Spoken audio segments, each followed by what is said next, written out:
All right, y'all, welcome back to Philly D's Garage. So we got the G35 in here today. So I got a check engine light, and I read the code. It said I had a cylinder number 2 misfire.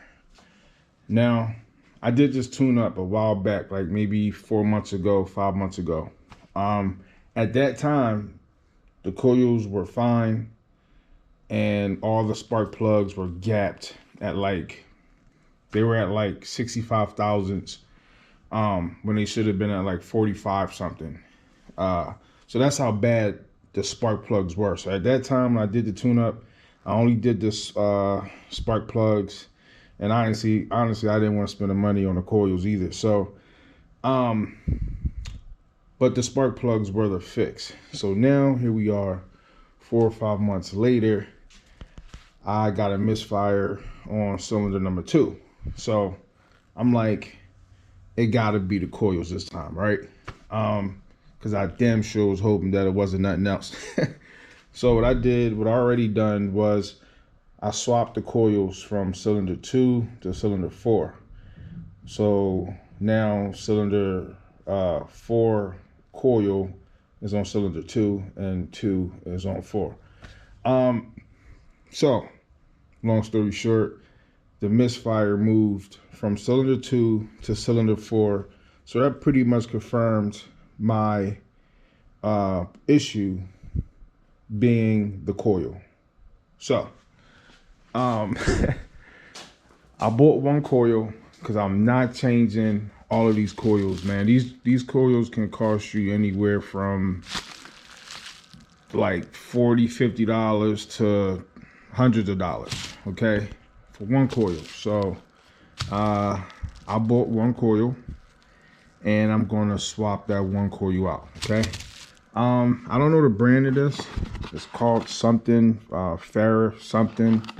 I don't know. I have no idea how to read it, but it's made in China, so that's what I do know. So I'm gonna show you guys real quick of how to change the coil.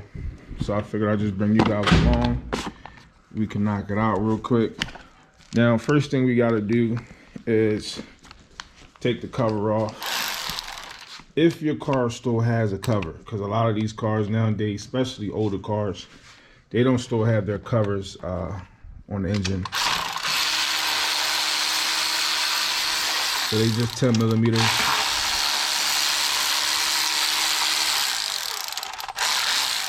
And I actually still got all 4 bolts on mine, so.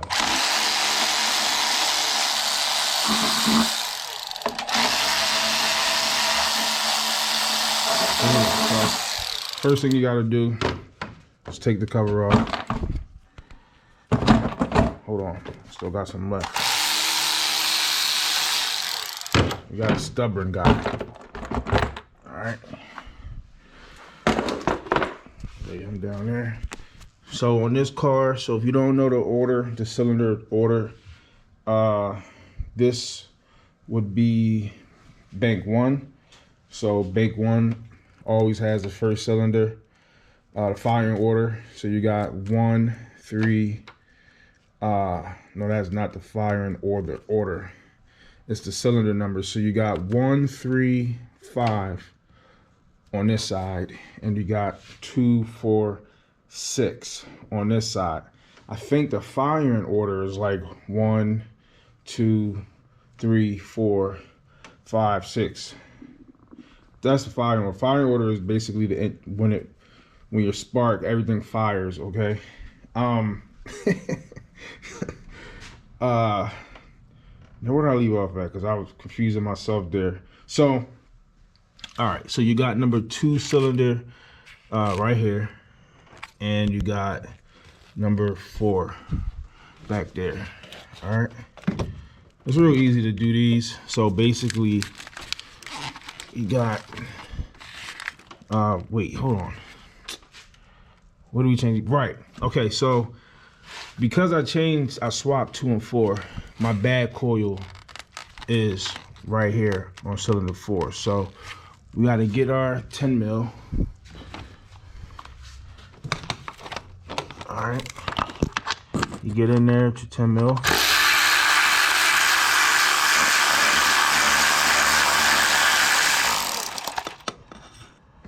Make sure you don't drop the bolt. I don't know how many bolts I done dropped inside this, all up inside this engine bay already. A lot of this shit is real tight. Now you gotta do, first of all, if you got any like gunk stuff down in there, you might wanna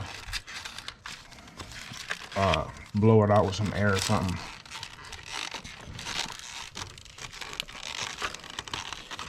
Every time I work on this car, I get scratches and bruises, you know, I'm trying to tell you. And you got the connector in there. It's gonna be real tough getting that connector off. I got this intake on here, so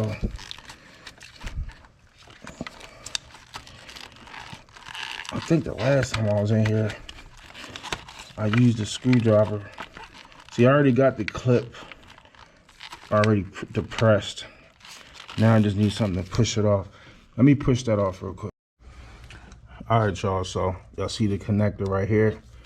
So once you pinch down on this connector, you can take your screwdriver like this and push down on the side of the connector at the same time while you're pressing this, and it should slide off. But sometimes these connectors can be real tight, so what I like to do is spray some PB Blaster on the connector or some WD-40 and let it sit for a few minutes, and then usually that'll loosen things up, and you know, these connectors will slide right off.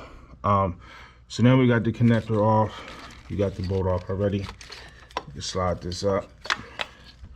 So this is the bad coil. Don't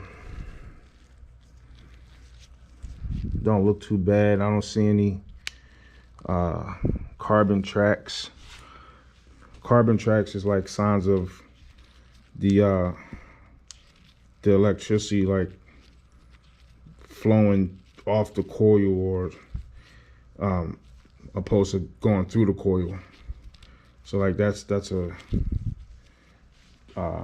carbon track. But so now we could just slide the other coil in there. So old one, this is the new one. Basically it's the same thing, you just slide it right back in there, right down in the hole. All right, y'all, so the new coil was in there, the bolts put back in there, the connectors back on, everything's back the way it should be. All I gotta do is throw the cover on real quick, and we're gonna let it run a little bit and make sure it's running good. All right, y'all, we inside the G35. As y'all can see, it's running. I don't know why the key is blinking, because the key is right here, and the key light right here is blinking like it's too far away or some shit. I don't know, but as y'all can see, look, see the key light went off. Oh, she turned it.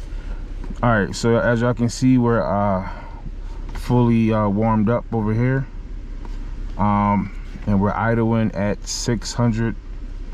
It's about 620 RPM, so we idling pretty good right there. And I got the scanner on, show y'all that we're no longer misfiring. Let's see. So remember, we put the bad coil on cylinder 4, so we still have no codes. Car been running out for about 20 minutes. I kind of left it sitting here running.